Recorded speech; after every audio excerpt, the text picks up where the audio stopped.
네, 여러분 반갑습니다.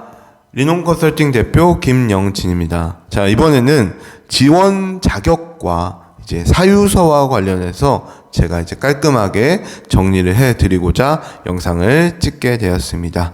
자, 일단은 사실 이제 지원 자격에 대해서는 몇 가지 포인트들만 이해하시면 돼요. 이해하시면 된다라고 미리 말씀을 드리고요.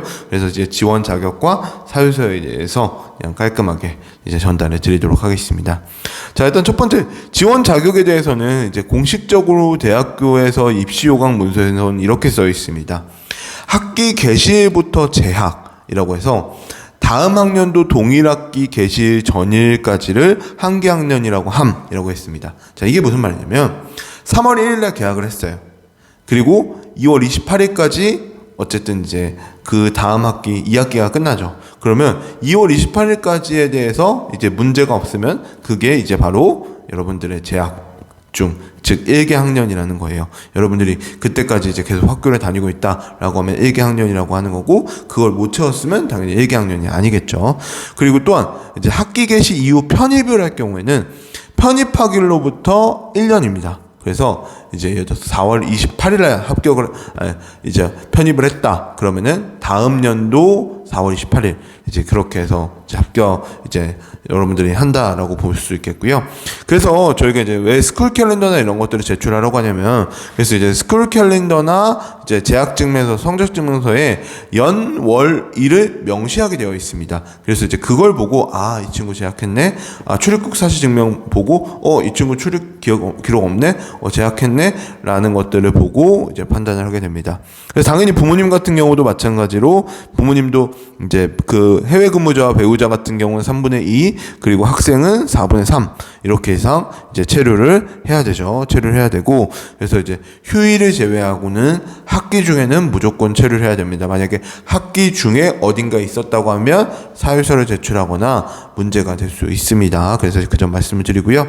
그래서 깔끔하게 정리하면 일단 체류 기간이 중요합니다. 체류 기간 어쨌든 3년이라고 했는데 고등학교 1학년을 최소한 포함해서 몇 년 체류했냐라고 하는 거고, 그다음 학기는 23학기입니다. 23학기고, 그리고 월반 중복 결손이 발생할 수도 있는데 이건 무조건 2개 이내입니다. 즉 2개 이내라고 하는 건 2개부터는 안 된다는 거예요. 여러분, 월반 중복 아무리 한다고 해도 2개 학기 건너뛰었어요? 22학기예요? 라고 하면 적용이 안 된다는 거예요. 일단 그렇게 말씀을 드리고, 온라인 이수 같은 경우도 마찬가지. 증명할 사항이나 이런 것들이 있으면 사유서를 제출합니다. 사유를 무조건 제출을 해야 됩니다. 그래서 이제 이런 부분들에 대해서 만약에 온라인 이수 같은 경우도 학기 중이라고 하면 가급적이면 현지에 있는 게 좋지만, 만약에 국내에 왔거나 뭔가 문제가 생겼어요. 그러면은 분명한 사유서를 제출을 해야 됩니다. 자, 그럼 사유서에 대해서 말씀드리겠습니다. 사유서는 딱 이것만 기억하시면 돼요. 팩트, 그리고 증명. 네. 사유서 같은 경우는 무조건적으로 그냥 팩트만 나열하시면 됩니다. 감정 이런 거 필요 없어요. 그래서 예를 들어서 캐나다와 브라질 간 학제 간 차이로 인해서 한개 학기 결손이 발생했다. 팩트잖아요. 예, 그렇게 해서 그거에 대한 팩트를 증명하는 것들에 대해서 주면 됩니다. 해당되는 결손에 대한 이제 담당 선생님의 사유서, 그리고 캐나다와 브라질 간의 학제 간 차이를 설명할 수 있는 스쿨 캘린더, 재학 증명서, 이런 것들을 일명모호하게 정리해가지고 내가 이 팩트가 진짜야 라고 하시면 됩니다. 일단 그러시면 되고요. 그리고 일단 기본적으로 지원 자격에 대한 문의는 무조건 대학교 입학 초에 물어보셔야 됩니다. 대학교 입학 초에 물어보셔야 되는데, 일단은 기본적으로는 사실 어느 분한테 물어보느냐에 따라서 또 말이 다를 수가 있어요. 그리고 여러분들이 아다르고 어다르냐에 따라서 좀 말이 다를 수가 있거든요. 그래서 실제적으로 만약 물어보시게 되면은 가급적이면 입학사정관이라는 직함을 가지신 분한테 물어보고요.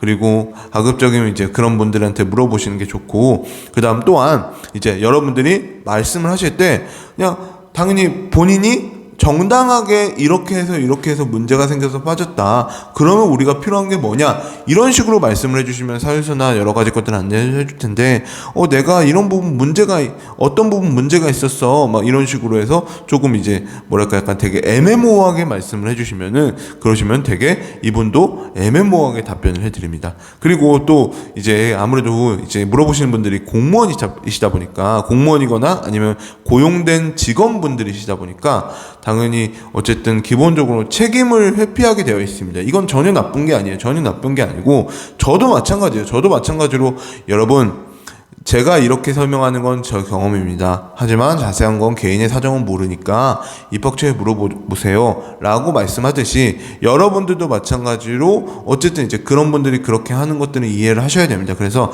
별다른 뭔가 안 될 거예요 라고 말씀을 하시지 않으면 그냥 문제 없겠구나 라고 편하게 생각해 주시면 됩니다. 네, 여기까지 이제 여러분들 전체 서류에 대해서 지원 자격과 그리고 사유서에 대해서 제가 말씀을 드렸습니다. 네, 여러분 감사합니다. 마치겠습니다.